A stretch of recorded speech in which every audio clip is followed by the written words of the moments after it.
আমি আমার স্বামীকে এতটাই ভালোবাসতে চাই, আমার স্বামীর যা কষ্ট দুঃখ আছে আমি আমার ভালোবাসা দিয়ে সব কষ্ট দুঃখ দূর করে দেব।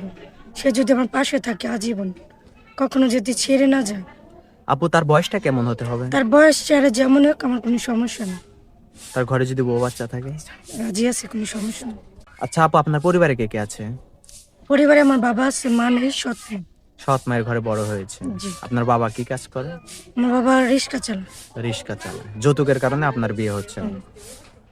আর সুপ্রিয় দর্শক, সব কথা যদি শোনার পরে মনে হয় যে আপুটির দায়িত্ব আপনি নিতে পারবেন, এই ভিডিওটির স্ক্রিনে থাকা নাম্বারে যোগাযোগ করবেন, ইমো হোয়াটসঅ্যাপ নাম্বার। আপুটির একটা ছবি স্ক্রিনশট করে পাঠিয়ে দিবেন এবং ভয়েস করবেন কে কোথা থেকে বলছেন।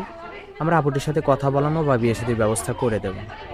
আপু স্বামীকে অনেক ভালোবাসবেন, জি, অনেক ভালোবাসবো। ধোকা দিবেন না। কখনো না। নামাজ পড়া হয়? জি, পড়াশোনা করেছেন কতটুকু? ক্লাস 8 ক্লাস 8 পর্যন্ত। ঠিক আছে আপু, ভালো থাকবেন।